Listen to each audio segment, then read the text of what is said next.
Good morning, everybody. Happy Thursday. Hope everybody's out there doing okay. I wanted to give you 5 tips of some stuff that I've learned over the last few days and this morning as well by talking to some different people and some different agents. Number one, morning rituals. I talked about this yesterday, but what are you doing in the morning? How are you spending your time? And are you doing anything to have some gratitudes? Aaron White reminded me this morning that your brain can only process either anxiety or gratitude. It can't process both. There's really not enough room for both. And so one will push out the other. So if you're spending your time filling it with a lot of anxious thoughts and anxious feelings, then that's what's going to take up all the space. And so unfortunately, you can't really control that, right? So those just happen. So if you're not intentionally putting gratitude in your brain, then it's going to fill up with the anxiety. So I would encourage everybody to intentionally put some gratitude in their brain. If you fill it up with that, then there's no room for the anxiety, or there's very little room for the anxiety.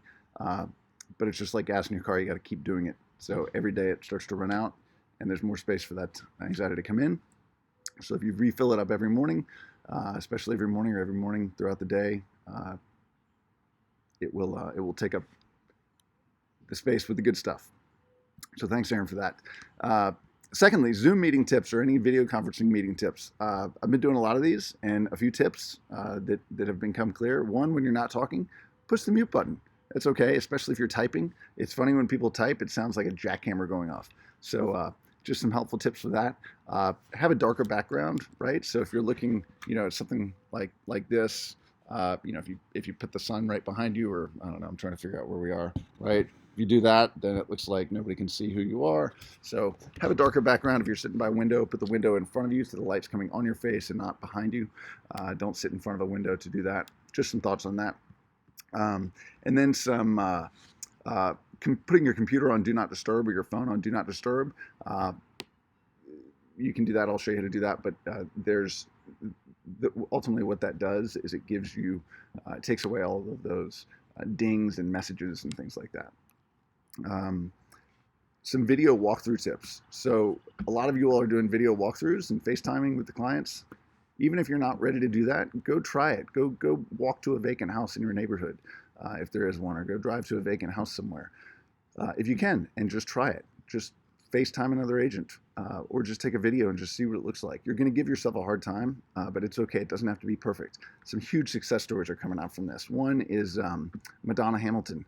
She just contracted, I think, a $2.3 million house all over FaceTime. Incredible, like totally unreal. I never would have expected that. Mary Beth is working on a huge deal right now over FaceTime. People haven't even been inside the house. So this stuff is real. It's happening right now. This week, it's happening. So if you're not doing it, or if you're been afraid to do that, just take a step. It's okay. Just try it. And then some final, it's some tips for that too. If you want to try this, this is a 360 camera. You can get these. They're about $300. I'm not advising going out and spending a bunch of money right now on stuff, but as you can see, it's got cameras on 2 sides. One there, one here. Anyway, it makes 360 videos. You can live stream that way. You can record them, but it gives you the opportunity to basically hold the camera out. Hold it out. You can put it on a little stick, hold it up high, whatever, and walk through a house. And your clients, you can put it on YouTube or Facebook, and your clients can ultimately, not look at you or not look at the house, but they can look up, look down, all around on their own. It basically records omnidirectionally, so it records everything. So if you have one of those, try that. If you want to get one, I'll send out a link of where you can as well. And there's a handful of the kind of top ones, but again, they're about $300. They're not cheap, but just an idea if you're needing something a little bit more creative. Some final thoughts too.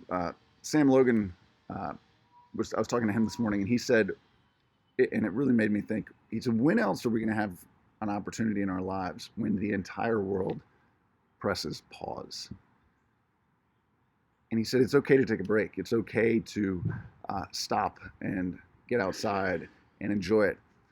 He said, this period in our lives is going to be a memory that lasts a lifetime. And when you look back, what are you going to remember? Are you going to remember all the stress and all the anxiety that you might be having? Or are you giving yourself the gift of being able to look back and have a positive memory the gift of being able to look back and remember that you spent time with your kids or your family, or even just curl up with a good book. That is a gift, to be able to look back at that. And I hope that each of you can think through that and be intentional about how you're going to be able to give yourself that gift and what it's going to look like in 1 year, 5 years, 10 years, 20 years, whatever that may be. But that's important. Hope y'all are doing well. Enjoy your day. It's a beautiful day. Please get outside. And as always, keep trucking. Talk to you soon.